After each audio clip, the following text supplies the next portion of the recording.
Sebagai lembaga pendidikan Islam, madrasah memiliki ciri khasnya, yaitu penguatan sisi keislaman meskipun tidak meninggalkan sains modern.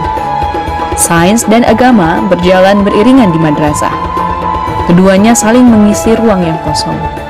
Ada metode pembelajaran sains yang justru dapat digali dan dilengkapi melalui sumber-sumber ajaran Islam.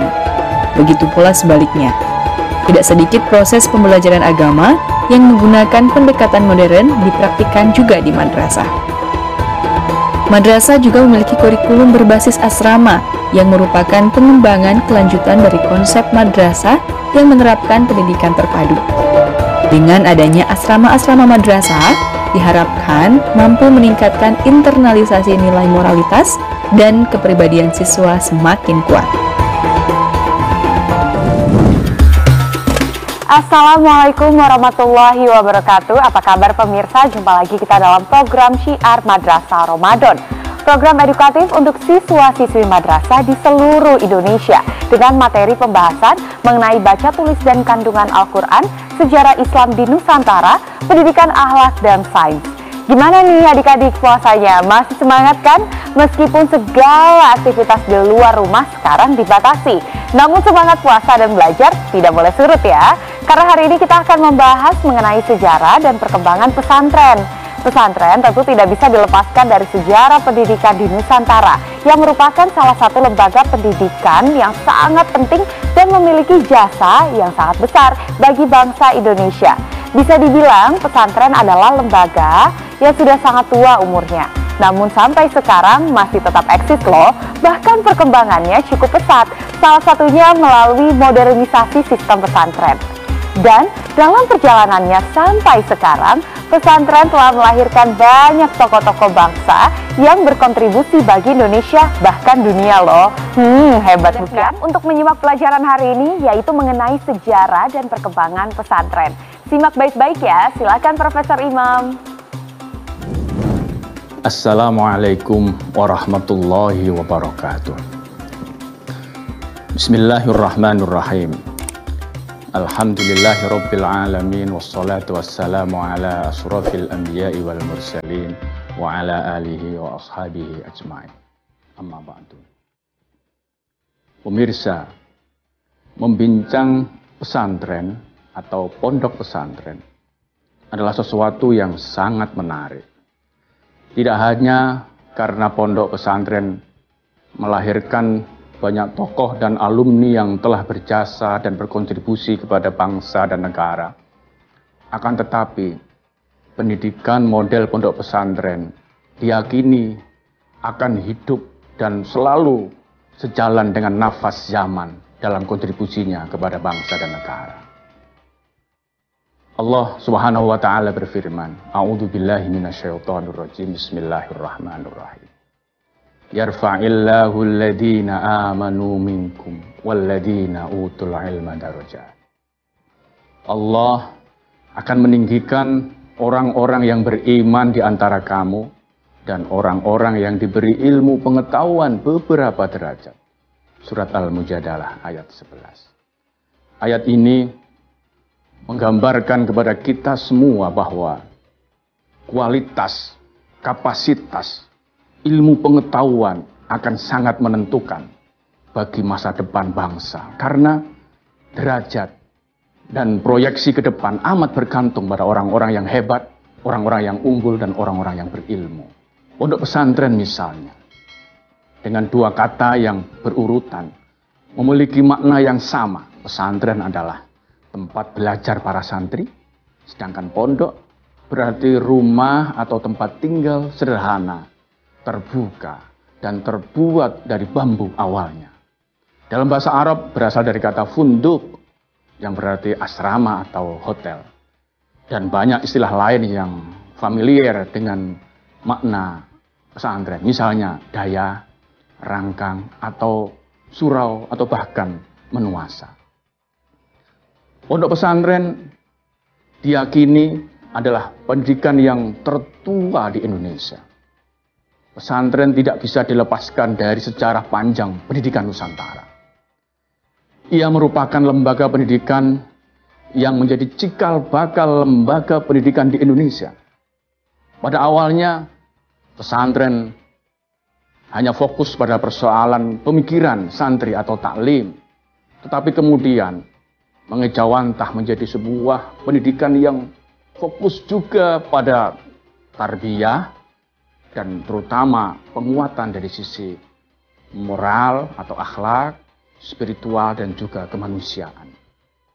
Tidak lepas dari fakta itu, pesantren adalah melatih para santrinya untuk hidup sederhana, untuk bersih hatinya, dan tentu memiliki semangat mengabdi yang hebat kepada bangsa dan agama. Saat ini tidak bisa kita anggap remeh. Jumlah pesantren di Indonesia cukup luar biasa besar dan banyaknya. Tahun 2019 misalnya, jumlah pesantren 27.722. Belum lagi jumlah santri yang aktif 4 juta, sekitar 4 juta. Banyak pesantren-pesantren yang memberikan kontribusinya, yang berjuang dan real telah berjasa pada bangsa kita. Pesantren-pesantren salaf misalnya, pesantren Tambak Beras, pesantren Leboyo, pesantren Rejoso, pesantren Sarang. Banyak pola model pesantren di Indonesia karena saking banyaknya pesantren itu. Pola kepemimpinan dan respon terhadap perkembangan zaman ilmu dan pengetahuan, itulah yang melahirkan variatif dan keragaman pesantren kita. Tidak heran, banyak gambaran dan model pesantren yang muncul di Indonesia karena basis keilmuan para kiainya dan juga karena ilmu yang dikaji dalam pesantren itu. Misalnya, ada pesantren yang fokusnya pada ilmu usuluddin atau ilmu tauhid, ilmu kalam. Ada yang pesantren fokusnya pada ilmu syariah atau ilmu fikih, ada ilmu usul, ada yang ilmu bahasa, nahwu, sorob, bahkan ada ilmu yang dikaji panjang lebarnya di seputar ilmu hikmah atau ilmu tasawuf. Tetapi yang harus ada pada gambaran dan pikiran kita adalah meskipun pesantren itu beragam, ada ciri khusus kenapa harus disebut pesantren. Ada rukun pesantren, min arkanil ma'had. Ya, 1, kiai. Jangan lupa, pesantren kalau tidak ada kiainya tidak pernah disebut pesantren. Santri, kiai tidak bisa disebut kiai kalau tidak punya santrinya. Ya. Masjid, ya, dan yang selanjutnya adalah asrama atau pondok, dan tentu ada kitab kuning yang dikaji, yang dibahas. Karakter itulah yang menjadi rukun utama pesantren. Seiring dengan perkembangan zaman serta tuntutan masyarakat atas kebutuhan pendidikan yang kompleks, maka pesantren menyediakan menu pendidikan umum di pesantren. Dari sinilah kemudian mengalihkan pola perkembangan pesantren menjadi klasifikasi yang khusus. Ada yang disebut dengan pesantren salaf. Ya, pesantren salaf, pesantren yang murni mengajarkan ilmu-ilmu agama, pendidikan agama dengan gaya, pola, dan karakter tradisional. Bandongan dan sorogan adalah karakter khas pesantren model ini. Kitab kuning yang dikajinya adalah bersumber dari sosok kiai yang didengar, ditunggu-tunggu fatwa dan ceramahnya serta penjelasannya terhadap kitab-kitab kuning itu. Pesantren modern, pesantren yang sistem pembelajarannya menggunakan sistem pengajaran pendidikan umum atau kurikulum umum yang ditempatkan pada pesantren. Kombinasi inilah menjadi karakter khas dari pesantren model ini. Anak-anak santrinya sudah mulai dengan model-model yang lebih modern dengan pakaian-pakaian yang tidak monoton sebagaimana pesantren klasik. Pakai pakaian aktivitas sosial, ikut kegiatan pramuka, ikut kegiatan kemasyarakatan yang ditata dalam kurikulum-kurikulum tertentu. Pesantren semi modern. Pesantren yang mengkombinasikan antara sistem salaf dan sekaligus bersama sistem modern. Karena itu model-model seperti ini menjadi varian dari pesantren yang tentu tumbuh dan berkembang sejalan dengan tantangan dan kebutuhan masyarakat.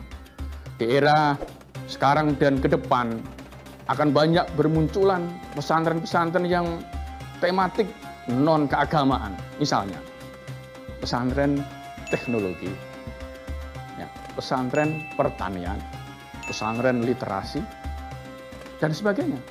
Dengan demikian, pesantren tidak bisa dikatakan sebagai semata-mata lembaga keagamaan murni.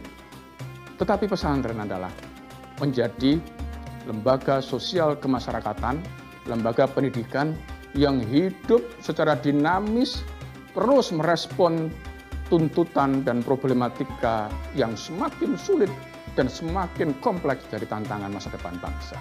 Saat ini, pondok pesantren harus mampu menjadi pusat reproduksi ulama. Dan misi ilmu dan keterampilan keagamaan Islam harus menjadi karakter yang khas bagi pesantren. Artinya, pesantren melahirkan orang-orang yang berilmu agama yang kuat. Pesantren melahirkan orang-orang hebat yang memiliki nalar yang cemerlang, tapi jangan lupa memiliki akhlakul karimah sebagai basisnya alumni, lulusan, dan keluarga pesantren. Pesantren harus mampu mengelola tradisi keislaman sebagai bagian dari kajian dan sebagai bagian dari kajian dan hazanah ilmu pengetahuan Islam. Misalnya, kajian soal ilmu-ilmu kalam, ilmu tauhid. Bidang teologi ini mengajarkan kita banyak pemikiran-pemikiran yang beragam dan tentu menjadi khasnya pondok. Pondok mengkaji, belajar, berdebat, dan dalam rangka untuk mendapatkan ilmu, sehingga kemudian memiliki hazanah dan memiliki kecemerlangan mampu hidup berbeda di masyarakat. Termasuk bicara soal fikih. Madhab fikih yang luar biasa banyaknya dikaji, dibahas, dan tentu menjadi bagian yang tidak bisa ditinggalkan. Termasuk bidang tasawuf. Ilmu batin ini menawarkan kajian-kajian yang menjadi karakter pesantren.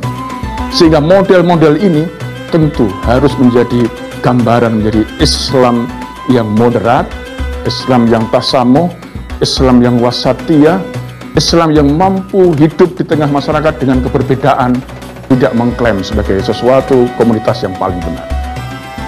Yang ketiga, pondok pesantren harus mampu beradaptasi dengan kemajuan ilmu pengetahuan dan teknologi. Pesantren harus mampu menampilkan wajah-wajah pendidikan Islam yang maju, keren, elegan, bersih, dan tentu merepresentasikan kombinasi kemampuan kognitif, afektif, maupun psikomotorik dari para santrinya. Saat ini yang penting bagi kita adalah membumikan spirit pesantren. Dengan ditetapkannya Hari Santri Nasional tanggal 22 Oktober, maka harus kita kuatkan semangat membumikan spirit dan substansi pesantren dalam kehidupan masyarakat.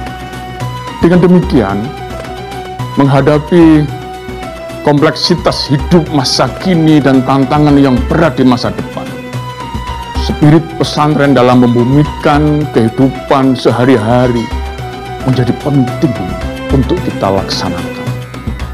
Membangun pesantren di rumah kita, membangun pesantren di lingkungan kita, membangun pesantren di tempat kerja kita, yaitu tempat atau rumah, kantor yang orang-orang di dalamnya, anak-anaknya, santri-santrinya, pegawai-kepegawainya memiliki akhlakul karimah, memiliki sifat dan sikap yang toleran, tasamuh, menghargai perbedaan orang lain.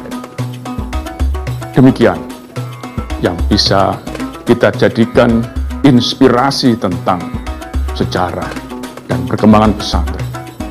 Terima kasih. Wallahul muwaffiq ila aqwamit thoriq.